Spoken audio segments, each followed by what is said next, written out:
नमस्कार, स्वागत है आपका इंडिया एक्सप्रेस 24/7 में। मैं हूं प्रताप राठौर। आज हम बात करेंगे कृषि कानून को लेकर। जो मोदी सरकार ने कृषि कानून की जो वापसी की है, उससे चुनाव पे क्या फर्क पड़ना है, क्योंकि 2022 में यूपी विधानसभा में चुनाव भी होने हैं।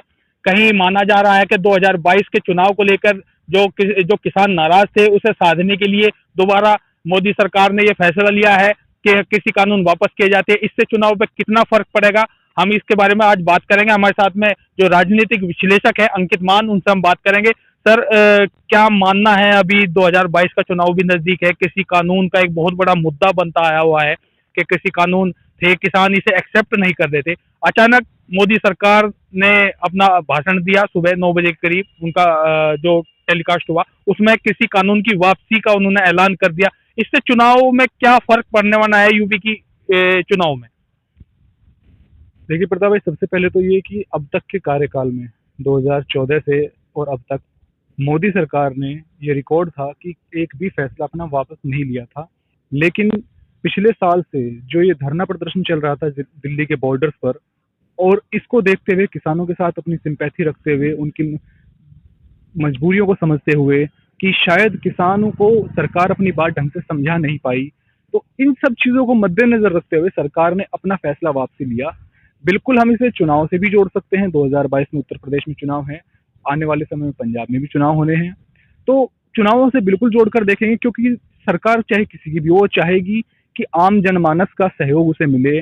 बात हम करें अगर उत्तर प्रदेश की, तो उत्तर प्रदेश को हमने पहले भी एक बार डिस्कस किया था इस पे कि 4 भागों में अगर बांट दे, बुंदेलखंड, पश्चिम प्रदेश, अवध और आपका पूर्वांचल, इसमें जो पश्चिम वाला हिस्सा है, सबसे बड़ा हिस्सा यही है, सबसे अधिक सीट इसी में है। और अगर यही हिस्सा नाराज हो जाएगा तो फिर चुनाव का समीकरण बिगड़ सकता है।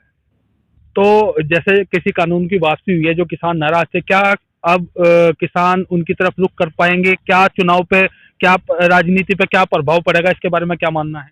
बिल्कुल प्रभाव पड़ेगा। देखिए, अभी जो मैं आपको बता रहा था कि पश्चिम प्रदेश बॉर्डर्स पर जो अभी हालात हैं, जो धरना प्रदर्शन चल रहा है, वहां पर सबसे ज्यादा जो किसान आए हैं पंजाब, राजस्थान, हरियाणा, और उसके बाद उत्तर प्रदेश का जो पश्चिम वाला हिस्सा वहीं से है। उनकी संख्या बहुत ज्यादा है। अगर वो किसान नाराज हो गए तो फिर पश्चिम क्षेत्र से उनको वोट नहीं मिलनी भाजपा को, इसीलिए ये फैसला भी लिया गया। और अब इस फैसले का प्रभाव ये पड़ेगा कि जो वहां पे किसान थे या अभी भी जो डटे हुए हैं, उनका रुख सरकार के प्रति बदलेगा, थोड़ा सा नरम जरूर होगा। एमएसपी की गारंटी के लिए किसान अब भी अड़े हुए हैं बॉर्डरों पर। उनका कहना, साफ तौर से कहना, उनकी कई मांगे हैं, 20 के करीब की मांगे हैं, जिसमें 3 मांगे पूरी हुई हैं। एमएसपी पर अभी गारंटी की मांग अभी अड़े हुए हैं।